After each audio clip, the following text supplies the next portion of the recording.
পরিবর্তন এই সংসারের শাশ্বত নিয়ম। কোনো রাজা নেই যিনি চিরকাল রাজা থাকেন, কোনো ধনী ব্যক্তি নেই যিনি চিরকাল ধনী থাকবেন। এই সংসারে সূর্যের স্থান নেওয়ার জন্য চন্দ্রিমার আগমন ঘটে। কোনো স্থান যাকে পতিত বলা হয়েছিল সেখানে মহল তৈরি হয়েছে, কোনো স্থান যাকে আজ মলিন বলা হয়েছে কাল সেখানে মন্দিরও স্থাপন হতে পারে। কোনো ঋতু চিরকালের জন্য থাকে না, কখনো সময় চিরকাল একরকম থাকে না। আজ যে আপনার কাছে রয়েছে কাল অন্য কারোর ছিল, আজ যে আপনার কাছে রয়েছে কাল তা অন্য কারোর কাছে চলে যাবে। আপনার সাথে কিছু থাকলে তা হলো আপনার কর্ম, কিন্তু সেই কর্মের পরিণামও আপনার নয়।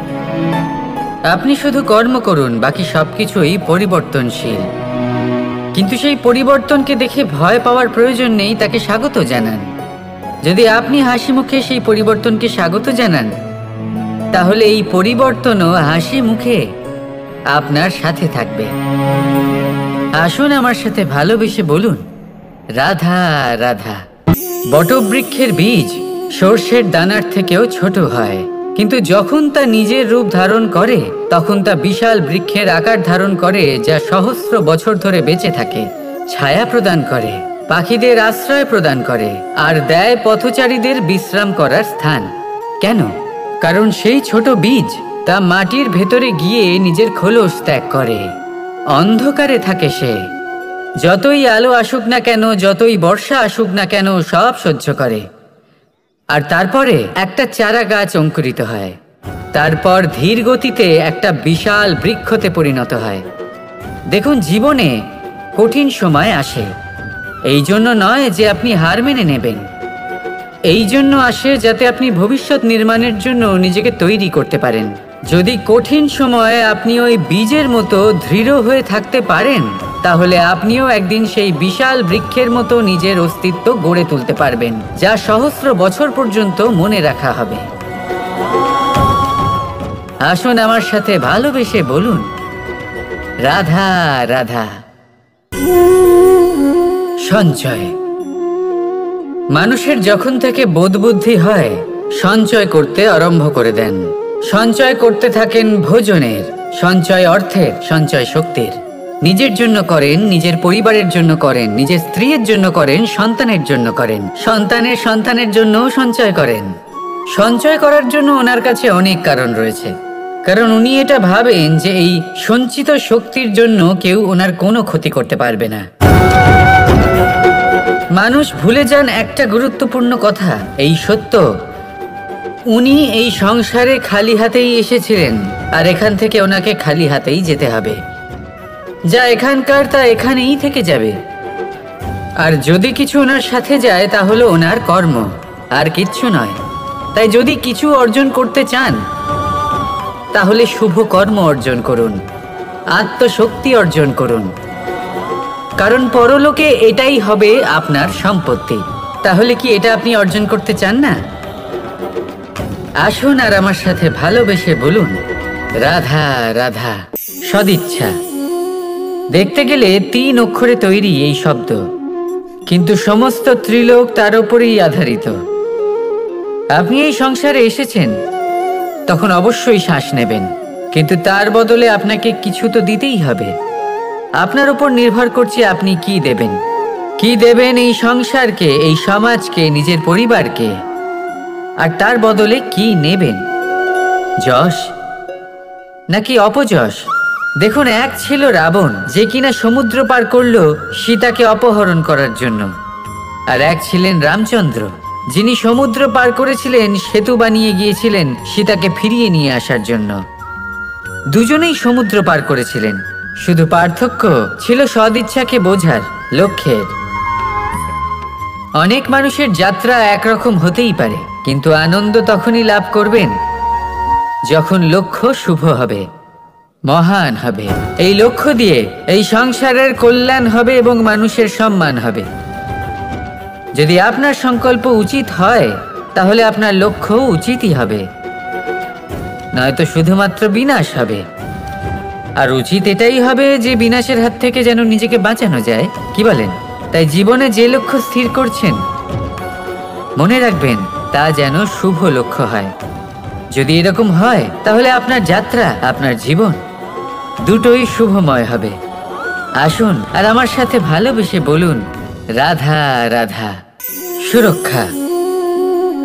এই সুরক্ষা আসলে কি? এটা কি কোনো কবচ নাকি কোনো সীমা? এই সুরক্ষা আসলে অন্য কিছু। আমাদের মাতা পিতা, আমাদের প্রিয়জন, আমাদের বন্ধু, এই সমাজ, আমাদের শুভাকাঙ্ক্ষী, আমাদের আত্মীয়, এনারা সবাই আমাদের জীবনে কোনো না কোনোভাবে সুরক্ষা দিয়ে থাকেন, একটা কবচ দিয়ে থাকেন কোনো না কোনো রূপে।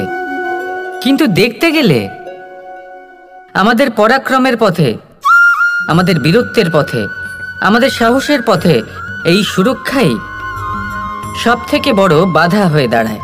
একবার ভেবে দেখুন, যদি আপনি কোনো সুরক্ষাই না পান, বা যদি আপনি এই সুরক্ষা ভেঙে বাইরে আসতে পারেন, তাহলে আপনার বীরত্ব চরম সীমায় পৌঁছে যায়। কেন? কারণ তখন আপনি জানেন যে এই সংসারের সম্মুখীন আমাদের নিজেদেরই হতে হবে। আপনি বুঝে যান যে শত্রুর সম্মুখীন এবার নিজের বলের দ্বারা, নিজের পরাক্রমের দ্বারা, নিজের সাহসের দ্বারা করতে হবে। আর তখন আমাদের মনের মধ্যে এই শক্তি জাগ্রত হয়। এই শক্তি অন্তরেই বসবাস করে। শুধু এটা চিনে নিতে হবে, একে জাগ্রত করতে হবে। আর এটা সুরক্ষা ভেঙে যাওয়ার পরেই সম্ভব হয়। আর যারা নিজের শক্তি সম্পর্কে জানেন, যিনি নিজেই জানেন তিনি কতটা শক্তিশালী, তিনি নিজেই নিজের সুরক্ষা কবচ চিরকালের মতো ভেঙে ফেলে দেন, ঠিক কর্ণের মতো। আর তারপরে দেখুন, আপনার পরাজয় হোক বা বিজয়ী হোক না কেন, সেটাই অনেক বড় হয়, সেটাই প্রশস্ত হয়ে থাকে। সেই জন্য ত্যাগ করুন নিজের ভয়কে, নিজের আশেপাশের এই সুরক্ষা চক্রকে ভেঙে ফেলুন। আর সম্মুখীন হন এই সংসারের নিজের শত্রু সম্মুখীন হন। পরাক্রমের এই অঙ্কুর, তা অঙ্কুরিত হওয়ার জন্য বীজের উপরের এই কবচ, এটা ভেঙে যাওয়া অতি আবশ্যক। আসুন আমার সাথে ভালোবেসে বলুন, রাধা রাধা। কর্ম এবং ফল। দেখতে গেলে এই সমস্ত ব্রহ্মাণ্ড এই দুইয়ের মাঝেই স্থির হয়ে আছে। মানুষজন কর্ম করেন ভালো ফল লাভের আশায়, আর ভালো ফল লাভের আশায় উনি এটাই ভুলে যান যে উনি যে কর্ম করছেন তা কি করছেন। আমি বলেছিলাম কর্ম করুন ফলের চিন্তা না করে, কিন্তু কি কর্ম করছেন সেই বিষয়ে ভাবাটাও অত্যন্ত আবশ্যক। নয়তো অনেক সময় আমরা এমন কর্ম করে ফেলি যা না চাইতেও বিষে পরিণত হয়, যা হয়েছে দুঃশাসনের সাথে, দুর্যোধনের সাথে, গুরু দ্রোণের সাথে।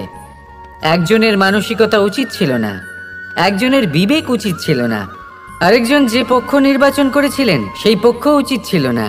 আর যা কিছু ওনাদের সাথে হলো, আপনার, আমার, আমাদের সকলের সাথে তা হতে পারে। আমি বলেছিলাম কর্ম করুন, ফলের চিন্তা করবেন না, কিন্তু এই কর্মের বিষয়ে বিচার করে দেখাটাও ততটাই আবশ্যক। দেখুন, কর্ম করার উচিত প্রক্রিয়া ফলের চিন্তা না করা, কিন্তু যদি আপনার কর্ম শুভ হয় তাহলে তার ফলও নিয়তি আপনাকেই দেবে। সর্বদা কর্ম করার সময় এটা ভাবুন যে আপনার এই কর্ম এই সংসারকে, এই সমাজকে, আপনার পরিবারকে, আপনার আশেপাশের মানুষজনকে কোন দিশায় নিয়ে যাবে। যদি এটা সবার জন্য মঙ্গলময় হয় তাহলে কর্ম করতে থাকুন। আর হ্যাঁ, নিশ্চিত রূপে ফলের চিন্তা করবেন না। আসুন আমার সাথে ভালোবেসে বলুন, রাধা রাধা। যখন আমরা হাঁটতে থাকি আর আমাদের পায়ে কাঁটা বিঁধে যায়, তখন মুখ দিয়ে আহ বেরিয়ে আসে, কান্না চলে আসে, আর অনেক সময় অভিশাপও বেরিয়ে আসে। কিন্তু আমরা কি কখনো এটা এইভাবে দেখেছি, এইভাবে ভেবেছি যে আমরা যে পথে চলেছি সেই পথে কাঁটা বিঁধেছে, নাকি আমরা সেই পথ নির্বাচন করেছি যাতে শুধুই কাঁটা রয়েছে? নাকি আমরা এভাবে ভেবে দেখেছি যে এই কাঁটা আমাদের কষ্ট দিতে এসেছে, নাকি এটা আমরাই বিছিয়ে রেখেছিলাম? সাবধান থাকা উচিত ছিল, কারণ কাঁটা বিঁধলে যন্ত্রণা হবে, চিৎকার করে ফেলতে পারি, মুখ থেকে অভিশাপও বেরিয়ে আসতে পারে। কিন্তু এই অভিশাপ শুধুমাত্র আমাদের তরফ থেকে অভিশাপ হয়, সামনের ব্যক্তিটির ওপরও নির্ভর করে। এবার সেই ব্যক্তি যদি এমন হয় যে ফুল আর কাঁটা এই দুই সমানভাবে গ্রহণ করতে পারে, তার কাছে অভিশাপও বরদানে পরিণত হয়। শেষ পর্যন্ত ব্যাপারটা দাঁড়ায় ভাবনা, চিন্তা, দৃষ্টিভঙ্গির ওপর। কারণ আপনার এই ভাবনাই সত্যি হয়ে সামনে আসে। সেই জন্য এই ভাবনা, চিন্তা, মানসিকতাকে গুরুত্ব সহকারে দেখবেন। এই বিবেচনা নিয়ে বিবেচনা করতে শিখুন। আমার কথার অর্থ হলো যে জীবনে যখন এরকম কিছু একটা ঘটবে তখন ভেবে দেখুন যে এরকম কেন হলো। আপনি কি এমন কোনো কর্ম করেছিলেন যার কর্মফল এটা? এমন কোনো কাজ যা অনুচিত ছিল, অসত্য ছিল, যা অভদ্রতার কারণ ছিল? ভেবে দেখা প্রয়োজন। দেখুন, ইচ্ছে হলো আপনার যে আপনি কি করতে চান। ভাবনা আপনার, সত্য আপনার, জীবন আপনার, সিদ্ধান্ত আপনার। আসুন আর আমার সাথে ভালোবেসে বলুন, রাধা রাধা। সময়। এই সময় আসলে কি? এই সময় একটা সরল রেখা তো কখনোই নয়। সময় হলো একটা চক্র। যেখানে এর আদি সেখানেই হলো এর অন্ত, আর যেখানে তা শেষ হয় সেখান থেকেই তার শুরু হয়। এই সময় একটা অত্যন্ত বিচিত্র চিন্তা, বিচিত্র ভাবনা, একটা বিচিত্র বস্তু যা কেউ বুঝতে পারেন না। এই সময়ের লীলা, এর কোনো প্রমাণ নেই, কোনো জ্ঞান নেই, কোনো পরিমাপ নেই। শুধু এটুকু আমরা জানতে পারি, যেখানে শেষ হবে সেখান থেকে একটা নতুন সূচনাও হবে। যা আজ আপনার কাছে আছে কাল অন্য কারোর কাছে যাবে, তারপরে তার কাছ থেকেও অন্য কারোর কাছে যাবে, তারপরে তার থেকেও ছিনিয়ে নেওয়া হবে। এই নিয়তির একজনের কাছ থেকে অন্যজনের কাছে আদান প্রদানের এই সময় হলো আপনার সময়। এই সময়ের সদ্ব্যবহার করুন, এই সময়কে বাঁচুন। আপনাকে শুধু এটাই সুনিশ্চিত করতে হবে যে আপনি কোন পক্ষে আছেন। আর সত্যি বলতে কি, আপনার জীবনের পরিণাম নির্ভর করে আপনার নির্বাচনের ওপর। আপনি কোন পক্ষ নির্বাচন করছেন। তাহলে মনে রাখবেন, জীবনে সেই পক্ষই নির্বাচন করবেন যা চয়ন করার পরে আপনি সুখ অনুভব করবেন, আপনি সন্তোষ লাভ করবেন, প্রসন্নতা লাভ করবেন। আর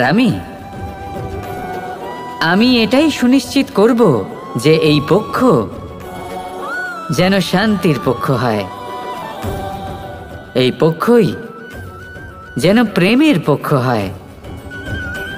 তাহলে চিন্তা করবেন না, আর আসুন আমার সাথে ভালোবেসে বলুন, রাধা রাধা। দৃষ্টি আর দৃষ্টিভঙ্গি, এই সমগ্র লীলা হলো এই দুইয়ের। বিচিত্র হতে পারে, কিন্তু এটাই সত্যি। এবার আপনাকে একটা উদাহরণ দিয়ে বোঝাই। অনেক সময় আপনি কোনো ব্যক্তিকে এটা বলতে শুনবেন যে আমি আমার নিজের উপরে গর্ব করি, আমি নিজেকে নিয়ে গর্ব করি, আমি খুব ভালোভাবে আমার মা বাবার সেবা করি, ওনাদের আমি সবসময় সুখী রাখি, ওনাদের আমি একটা বাড়ি দিয়েছি, সকল সুখ সুবিধা দিয়েছি, ওনাদের জীবনে প্রত্যেক জিনিস দিয়েছি আর দেব যা তাদের প্রয়োজন। এবার আমাকে বলুন যে আপনি কে হন। আপনি হলেন সেই বীজ যা আপনার মাতা পিতা রোপণ করেছেন। আপনার মা বাবাই আপনাকে এই সংসারে জন্ম দিয়েছেন। এবার এইসব কথার কি তাৎপর্য? এই হলো সেই ব্যক্তির দৃষ্টিভঙ্গি। এবার দেখা যাক এই প্রকৃতি আমাদের কি শেখায়। কখনো কোনো গাছকে দেখবেন, যখন সেই গাছে ফল আসে, সে মালিকে এটা বলে না যে দেখো আমি তোমাকে ফল খেতে দিচ্ছি। সেই বৃক্ষ এটা বলে না যে দেখো আমি তোমায় আহার করতে দিচ্ছি, কারণ ও জানে যে এটা হলো সেই মালির পরিশ্রম, এটা হলো তারই কর্মের ফল, আর এটা তারই পাওয়া উচিত। সে বলে যে তোমার জিনিস তোমাকেই অর্পণ করলাম, এ আমার জিনিস নয়। ও জানে সেই মালির গুরুত্ব আসলে কি। এটা হলো তার দৃষ্টিভঙ্গি। সেই জন্য আপনি জীবনে কোন ব্যক্তির মধ্যে, কোন পশু পাখির মধ্যে, কোন প্রাণীর মধ্যে, কোন পরিস্থিতিতে, কোন আবেগের মুহূর্তে কি দেখতে পাচ্ছেন, সেটা আপনার দৃষ্টিভঙ্গির ওপরে নির্ভর করছে। তাই নিজের মনে ধনাত্মক ভাব জাগ্রত করুন, শুভ চিন্তা নিয়ে আসুন।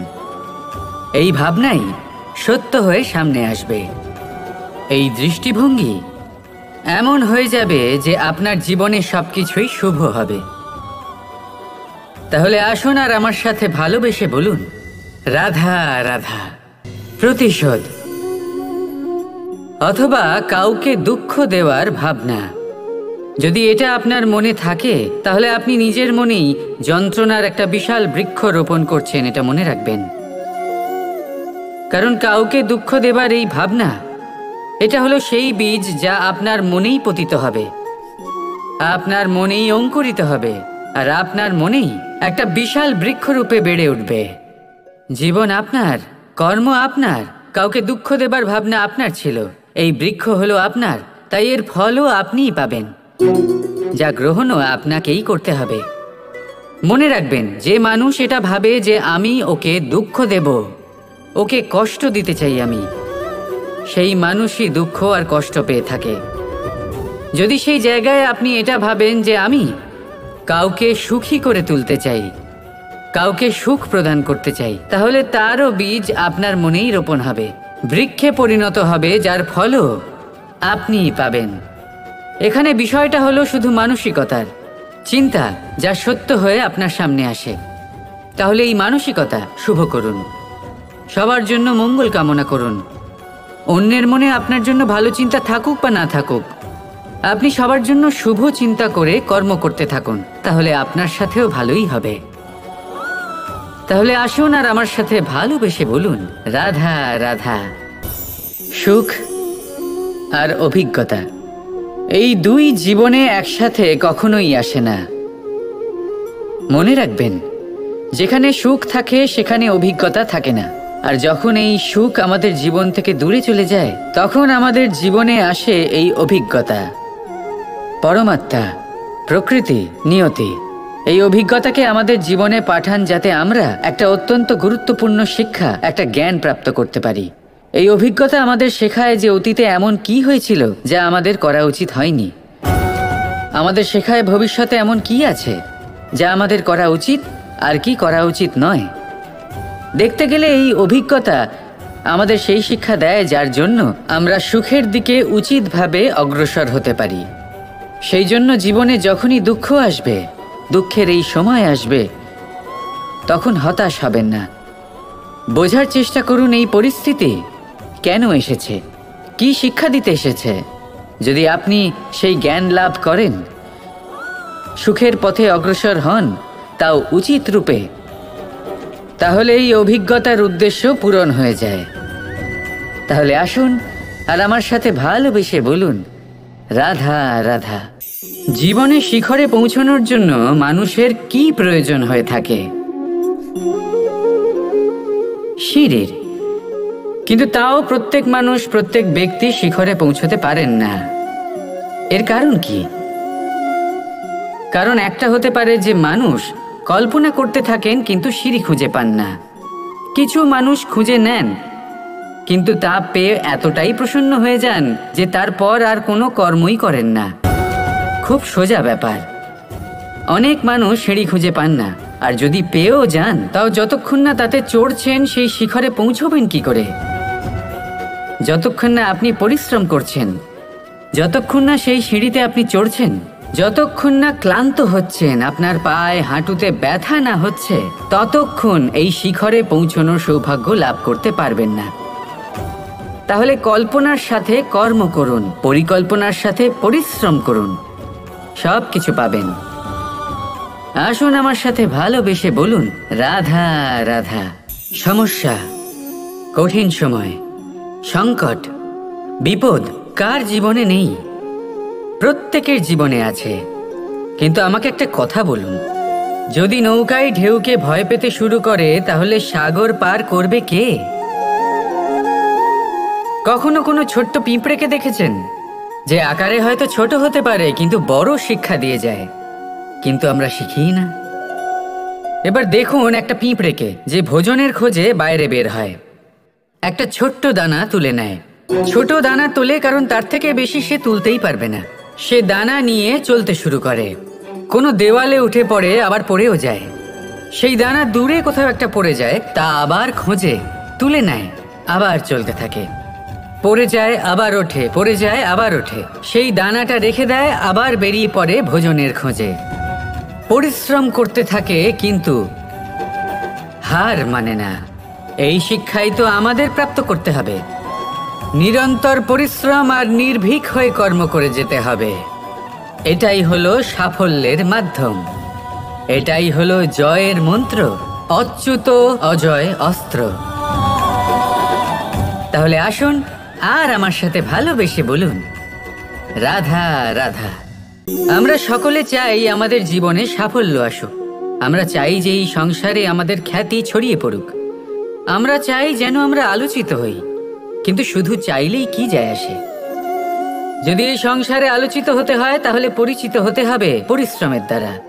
যতক্ষণ না আপনারা পরিশ্রমের সাথে পরিচিত হবেন, সাফল্যের সাথে পরিচিত হবেন না। সংঘর্ষ করতে হবে প্রতিদিন, প্রতি বছর।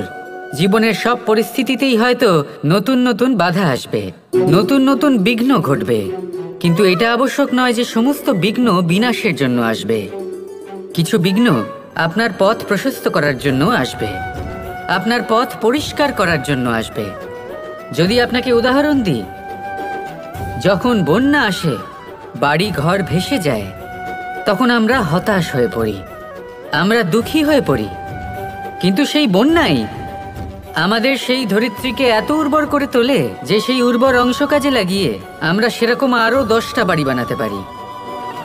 তাহলে ধন্যাত্মক থাকুন আর যে কোনো সংঘর্ষের জন্য প্রস্তুত থাকুন। জীবনে অনেক দূর যেতে পারবেন। তাহলে আসুন আমার সাথে ভালোবেসে বলুন, রাধা রাধা। জীবনে কখনো কখনো আমরা সেই পরিস্থিতিতে ফেসে যাই যখন আমাদের মনে হয় যে আমাদের নতুন কিছু একটা করতে হবে, কিন্তু আমরা করতে পারি না। কারণ কোথাও না কোথাও আমরা রীতির দ্বারা আবদ্ধ, আর আমরা সেই রীতি ভাঙতে চাই না। কেবল একটাই প্রশ্ন আসে মনে, আশেপাশের মানুষ কি বলবে, আশেপাশের মানুষ কি ভাববে। আপনাকে একটা প্রশ্ন করি, কারা এই মানুষজন? আপনার জন্মের সময় এই মানুষজন কোথায় ছিলেন? যখন আপনি কোনো সমস্যায় পড়েন তখন এই মানুষজন কোথায় থাকেন? এগিয়ে এসে কি আপনাকে সাহায্য করেন, নাকি সেই সমস্যার সমাধান আপনি নিজেই করেন? এইসব মানুষজনের চিন্তা ত্যাগ করুন যদি আপনি জীবনে বাঁচতে চান। ভেবে দেখুন জীবনে কি কি শুভ আছে আর কি কি শুভ করতে পারেন।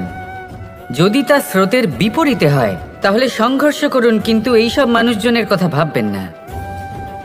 ভেবে দেখুন জীবনে আপনি কি কি শুভ কাজ করতে পারেন। এটা ভাবুন যে আপনি কখনো এমন কোনো কাজ করে ফেলেননি তো যার জন্য কারোর হৃদয় আহত হয়েছে। শুভর দিকে নিজের চিন্তা কেন্দ্রীভূত করুন, আপনার জীবনে সব কিছু শুভই হবে। তাহলে আসুন আমার সাথে ভালোবেসে বলুন, রাধা রাধা।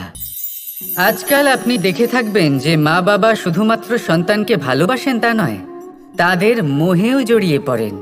বিদ্যালয়ে যখন পাঠান তখন সমস্ত সুযোগ সুবিধা দিয়েই পাঠান। চেষ্টা করেন যে সবসময় যেন সন্তান তাদের চোখের সামনেই থাকে। কিন্তু ভুলে যান এক অত্যন্ত গুরুত্বপূর্ণ কথা, যে সন্তানকে এক নতুন দৃষ্টিভঙ্গি দেওয়াই হলো ওনাদের কর্তব্য। সেই জন্য পুরাতনকালে শিষ্যদের গুরুকুলে পাঠানো হতো, বাড়ির থেকে দূরে। কারণ বাড়ি ছেড়ে যাওয়া এক সন্তানের জন্য, এক শিষ্যের জন্য অত্যন্ত শুভ লক্ষণ হয়। যখন সে বাড়ির থেকে দূরে, গৃহস্থের থেকে দূরে থাকবে, তখন এই সংসারকে সে এক নতুন দৃষ্টিভঙ্গি দিয়ে দেখবে, পরখ করবে, বুঝতে পারবে, আর সব কিছু নিজে থেকেই শিখে যাবে কখন আক্রমণ করতে হয়, কখন পিছু হটতে হয়, কিভাবে এই সংসারের সম্মুখীন হতে হয়। আর এটা আপনার দৃষ্টি ওকে শেখাতে পারবে না, ওর অভিজ্ঞতা ওকে শেখাতে পারবে। তাই মনে রাখবেন, যদি আপনি চান যে আপনার সন্তানের বিকাশ হোক, তাহলে অনেক সময় ওকে নিজের থেকে দূরে নিয়ে যেতে হয়। যদি মোহে আবদ্ধ থাকেন তাহলে ওর বিকাশ কখনোই হবে না। তাহলে আসুন আমার সাথে ভালোবেসে বলুন, রাধা রাধা। কখনো কখনো মানুষ মনে করেন যে সে নিজেই সব থেকে বেশি শক্তিশালী, তিনি হলেন জ্ঞানী। দেখুন, এটা ভালো ব্যাপার যে আপনার মধ্যে শক্তি আছে, জ্ঞান আছে, আর এটা শুধু আপনার জন্য নয়, এই সমস্ত সমাজের জন্য, দেশের জন্য, সমগ্র পৃথিবীর জন্য অত্যন্ত আবশ্যক। কিন্তু এই কথাটাও বোঝা অত্যন্ত আবশ্যক যে এই জ্ঞান যেন কখনো অহংকার না হয়ে ওঠে। যখন মানুষের মধ্যে জ্ঞান থাকে তখন সে রাম হয়ে ওঠে। রাম, যিনি সমুদ্রের বুকে সেতু বানিয়েছিলেন, বানর সেনার দ্বারা রাক্ষস রাজকে পরাজিত করেছিলেন, আর চিরকালের জন্য সবার কাছে আদর্শ হয়ে উঠেছিলেন। আর যদি মানুষের মনে অহংকার জন্মায় তাহলে সে রাবণ হয়ে ওঠে। দেশে বিদেশে যতই খ্যাতি থাকুক না কেন সে রাক্ষস হয়ে ওঠে, নিজের সাথে সাথে সমস্ত কুলের বিনাশ করে বসে। এবার জ্ঞান নাকি অহংকার, আপনার কি চাই সেই সিদ্ধান্ত আপনার, আর আপনার এই সিদ্ধান্তই নিশ্চিত করবে যে আপনার কর্ম কি হবে, আর আপনার এই কর্মই নিশ্চিত করে দেবে আপনার প্রারব্ধ কি হবে। তাহলে শুভ কর্ম করুন আর আমার সাথে ভালোবেসে বলুন, রাধা রাধা। আপনি কখনো পাখিদের দেখেছেন? যেভাবে মানুষ তার সন্তানকে জন্ম দেয়, পাখিরাও সন্তানদের জন্ম দেয়। আর যেই তার সন্তান এই সংসারে প্রবেশ করে, সেই পাখি তাকে আগলে রাখে, তার যত্ন করে, ওর জন্য বাসা বানায়, ওর জন্য দূর কোথাও থেকে খাবার নিয়ে আসে, নিজের ঠোঁট দিয়ে ওর মুখে খাবার খাইয়ে দেয়, সব কিছু করে। কিন্তু একটা কাজ পাখি করে কিন্তু মানুষ কখনোই করে না। যখন পাখি মনে করে যে তার সন্তান বড় হয়ে গেছে, ওকে এবার ওরা শিখতে হবে, নিজেকেই আত্মরক্ষা শিখতে হবে, নিজের খাবার নিজেই খুঁজে আনতে হবে, তো সেই পাখি তার সন্তানকে বাসা থেকে বের করে দেয়। তারপর সেই পাখির সন্তান নিজে উড়তে শেখে, আত্মরক্ষা করতে শেখে এবং আস্তে আস্তে সে আত্মনির্ভর হয়ে ওঠে। কিন্তু মানুষ কি তার সন্তানের সাথে এটাই করে? কখনোই নয়। মানুষ তার সন্তানকে নিজের সাথে বেঁধে রাখে, সব সময় তার লালন পালনের, তার দেখাশোনার ব্যবস্থা করে রাখে, আর এটাই ভাবেন যে আমি হলাম ওর পালনকর্তা, ওর খেয়াল রাখা তো আমার কর্তব্য। কিন্তু না, এই কাজ করতে করতে উনি আস্তে আস্তে নিজেরই সন্তানের শত্রু হয়ে ওঠেন, তার বিকাশের শত্রু হয়ে ওঠেন।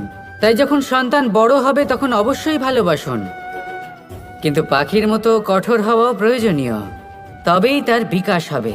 ওকে নিজের কষ্ট নিজেকেই সহ্য করতে দিন, শিখতে দিন জীবনের অনুভূতি কেমন, তবেই তার বিকাশ হবে। নয়তো সেই সন্তান আজীবন আপনার জন্য বোঝা হয়ে থাকবে, আর আপনি তার বিকাশের পথে আজীবন বাধা হয়ে থাকবেন।